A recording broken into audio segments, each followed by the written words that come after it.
thought you were starting over, that the years of pain, silence, and survival meant you were behind. But what if you're not beginning again? You're returning. You believed healing meant erasing who you became, that to be whole, you had to pretend the wounds never happened. But your scars aren't flaws. They're proof you survived.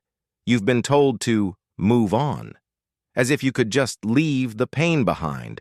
But grief doesn't vanish. It transforms. And the part of you that hurt still deserves to be seen. You minimized your journey, calling it a detour. But what you lived wasn't a mistake. It was preparation. Every loss, every silence, every act of survival led you here. You feared that if you looked back, you'd collapse, that remembering would break you. But memory isn't danger, it's data. And your past is not your prison. What if you're not lost? What if you're just remembering? What if the self you thought you lost never left? It was just waiting for you to come home.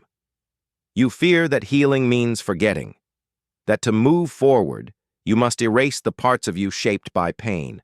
But integration, not erasure, is the path to wholeness. You've been told you'll find yourself one day, as if you were misplaced. But you weren't lost. You were buried. And now you're digging through layers of survival to find what was always there. You equate progress with speed. Believe that if you're not fixed yet, you've failed. But healing isn't linear. It's cyclical.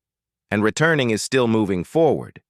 You've minimized your resilience, calling it just surviving. But surviving when no one else protected you? That's not just survival, that's sacred strength. You believed you had to become someone new to be worthy.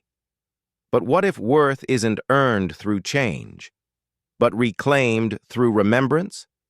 You've spent so long believing you were broken, you've forgotten what it feels like to be whole, not perfect, but complete. Not fixed, but free. Your past wasn't a mistake. It protected you when no one else would. And now, it can guide you home, not by erasing it, but by honoring it. Healing starts not with fixing, but with feeling, with saying, I remember, and letting the parts of you that were silenced finally speak.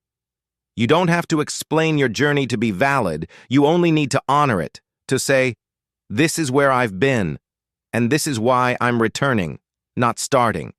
Your story isn't a flaw, it's a map. And every scar, every silence, every act of survival points the way back to you.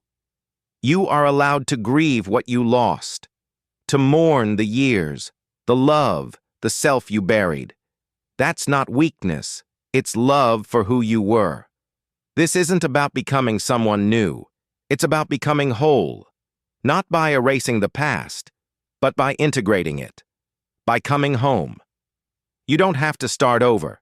You don't have to erase your past. You can begin to return, not as a new person, but as the one who never left. Start by listening to the part of you that still fears remembering, to the child who learned to hide. Honor that fear. Then gently invite it to come home. Your return isn't a burden, it's a truth. And the fact that you're making it, after everything, is not late. It's love. Healing isn't about erasing the past, it's about freeing it. Freeing the version that survived, so the one that lives can finally be seen. You are not broken. You adapted, and now you can evolve. Not by becoming someone new, but by returning to the self that was always there. You are worthy of love, not when you're less messy, not when you're fixed, but right now, exactly as you are, even with your scars. If this resonates, you're not alone. For a gentle guide to help you honor your journey, reclaim your story, and heal from the inside, explore the link in the description.